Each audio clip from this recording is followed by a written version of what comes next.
So hello guys, welcome back to the another video of horror and mysterious studio. तो कैसे हैं आप लोग? होप करता हूँ कि सब ठीक होंगे। तो आप सभी का स्वागत है अर्बन लेजेंड सीरीज़ के एपिसोड 2 में। तो आज की हमारी इस वीडियो में हम लोग बात करने वाले हैं मध्य प्रदेश के कुछ अर्बन लेजेंड्स के ऊपर में। मध्य प्रदेश जो कि भारत के बीचों बीच में है और ये बहुत ही ज़्यादा सुंदर राज्य है। ये राज्य जंगलों, पहाड़ियों और प्राचीन महलों की विशेषताओं से घिरा हुआ है, पर इस राज्य में कई ऐसे अनसुलझे रहस्य हैं जो हम सबके दिमागों से परे हैं। मध्य प्रदेश की धरती बहुत ही प्राचीन है, और अगर धरती ही इतनी प्राचीन है तो आप सोच सकते हैं कि यहाँ की कहानियाँ कितनी प्राचीन होंगी। तो इस वीडियो में हम लोग मध्य प्रदेश की ऐसे कुछ अर्बन लेजेंड्स को आज देखने वाले हैं। तो यहाँ का हमारा पहला अर्बन लेजेंड है भोपाल से। तो ये बात लगभग आज से 2-3 साल पुरानी है। भोपाल में एक ताजमहल पैलेस नाम का पैलेस है जहाँ पे बेगम शाहजहाँ रहा करती थी। तो पास ही में रामदीन नाम के एक इंसान की वहाँ पे दुकान थी। तो एक रात को 12-12:30 बज चुके थे और रामदीन अब तक दुकान खोल के बैठा था और उसे महसूस होता है कि बाहर बहुत तेज़ हवा चलने लग चुकी थी। तो रामदीन जल्दी से अपनी दुकान बंद करके घर जाने का सोचता है। तभी दुकान के अंदर में ठंडी हवा के बहुत ज़्यादा तेज़ झोंके आने लगते हैं। तो वो बाहर जाके देखता है तो उसे वहाँ पे एक औरत सफ़ेद कुर्ते में हवा में उड़ते हुए दिखाई दे रही थी। दिन का ऐसा कहना है कि वो औरत बीच हवा में झूल रही थी और अजीब तरीके से उसे देख के मुस्कुरा रही थी। उसके बाल बहुत ही ज़्यादा लंबे थे। ये सारी चीज़ें रामदीन ने सभी को बताई। तो भोपाल में रामदीन की कहानी बहुत ही ज़्यादा मशहूर है। शाहजहाँ बेगम ने 1871 से 1874 के बीच में ये महल को बनवाया था, और कहा जाता है उनकी आखिरी समय में उनके साथ कोई नहीं था। वो अपनी फैमिली से अलग हो चुकी थी और वहाँ पे अकेले ही रहा करती थी। ये घर ही उनकी आखिरी निशानी थी। बहुत सारे लोगों को ताजमहल गली में शाहजहाँ बेगम की आत्मा घूमते हुए दिखाई देती है, और ये भोपाल की अर्बन लेजेंड भी है। बहुत सारे लोगों ने इनकी आत्मा को ऐसे ही हवा में झूलते हुए देखा है। ये कहानी भोपाल के ताजमहल गली में बहुत ज़्यादा मशहूर है। बेगम शाहजहाँ ने शाहजहानाबाद के मोतिया तालाब के पास एक ऐसा मस्जिद बनाया जो आज भी मशहूर है। इतने सालों के बाद भी आज भी ये मस्जिद अपने स्कल्पचर और आर्किटेक्चर के लिए जाना जाता है। ताजुल मस्जिद 1889 में बनके तैयार हुई और तब से ये लोगों की पसंदीदा मस्जिद है। खुद मस्जिद के मौजिन का कहना है कि यहाँ पे कई अच्छे जिन रहते हैं जो कि नमाज भी अदा करते हैं और वो मस्जिद की भी रक्षा करते हैं। कई लोगों का ये भी मानना है कि जब वो सुबह नमाज अदा करने जाते हैं तो कोई परछाई उनके साथ में बैठ के वहाँ पे नमाज अदा करती है, जो कि उनकी ही नकल करती है और वो वहाँ से गायब हो जाती है। अब ये बातें कितनी सच्ची है ये मुझे तो नहीं पता, पर अगर कोई मध्य प्रदेश से मेरा व्यूअर होगा तो वो कमेंट बॉक्स में मुझे बता सकता है। हमारी दूसरी स्टोरी है भूत मेला मलजपुर की।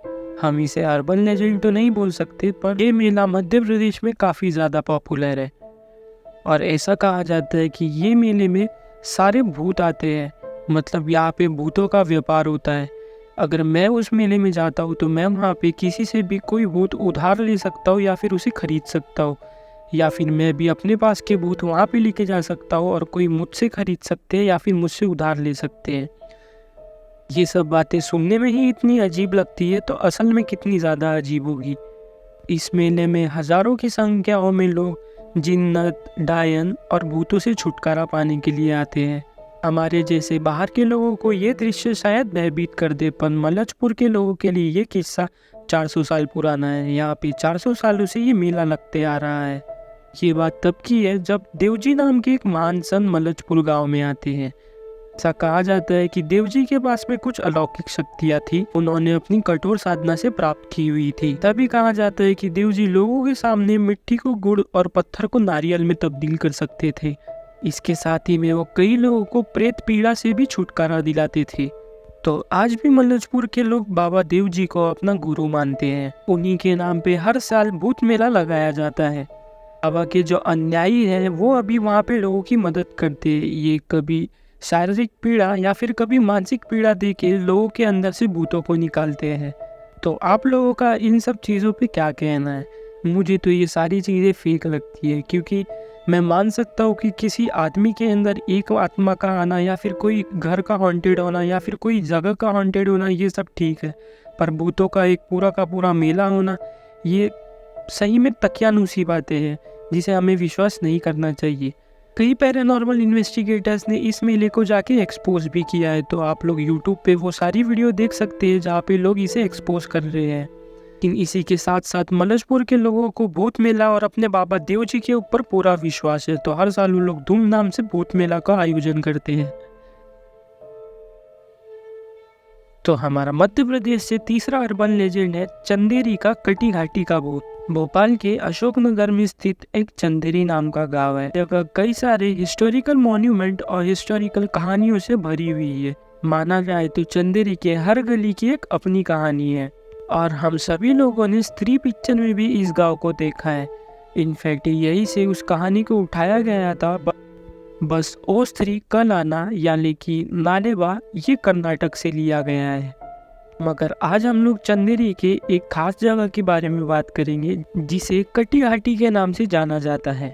ये कहानी 15वीं शताब्दी में चालू हुई थी जब चंदेरी मलवा सल्तनत के अंदर थी, जिसे गयासुद्दीन खिलजी के हुकूमत में रखा गया था और चंदेरी का राज्यपाल था जीमान खान, जो अपने कई कामों से खिलजी को खुश किया करता था। जब एक दिन गयासुद्दीन ने चंदेरी में आने का मन बनाया तब जीमान खान ने पूरे राज्य में ये घोषणा करा दी कि उसे मालवा और बुंदेलखंड के बीच एक बड़ी सी पहाड़ी को काटकर उसे बड़ा सा दरवाजा बनाना है जिससे महाराज सुल्तान का स्वागत हो सके। लेकिन इतने कम समय में 65 फीट ऊंचा पत्थर कौन काट सकता था। तब एक स्थापतकार आगे आया और उसने सभी से कहा कि जब तक कि मैं इस पत्थर को काट नहीं देता हूँ, यानी कि जब तक कि मैं इस पहाड़ी से दरवाज़ा नहीं बना देता हूँ, तब तक के सारे लोगों को इस पहाड़ी से दूर रहना होगा। और ऐसा ही हुआ। उस आदमी ने एक भव्य और विशाल द्वार तैयार किया महाराजा के आगमन के लिए, जिसे हम लोग सब आज कटी घाटी के नाम से जानते हैं। लेकिन उस आदमी से वहाँ पर एक बहुत बड़ी गलती हो गई। उस आदमी ने अपने डिज़ाइन में कोई भी दरवाजे का वहाँ पे इंक्लूड ही नहीं किया था। जिस पहाड़ी से अब तक के चंदेरी बचा करता था, अभी वहाँ पे एक बड़ा सा दरवाजा था जिससे डाकू भी आकर चंदेरी को लूट सकते थे। उस स्थापतकार को इससे इतना बड़ा सदमा पहुंचा कि उसने उसी वक्त खुद को मार दिया और कहा जाता है कि उस स्थापतकार की कब्र अभी भी उस गेट के ऊपर में रखी हुई है और वो स्थापतकार कई लोगों को रात में उस गेट की पहरेदारी करते हुए दिखता है। और स्त्री पिक्चर के भी एंडिंग में हम लोग देखते हैं कि स्त्री अभी भी चंदेरी के उस गेट पर बैठकर इस गांव की रक्षा कर रही है। और यहाँ पर हमारा अर्बन लेजेंड का एपिसोड 2 खत्म होता है। तो आप लोगों को इन सारे अर्बन लेजेंड्स के ऊपर क्या कहना है, आप मुझे कमेंट करके बता सकते हैं। और अगर आप लोग मेरे चैनल पे नए हो तो मैं आपको बता दूं कि मैं अपने चैनल पे हॉरर एंड मिस्टीरियस वीडियो को पोस्ट करता हूँ।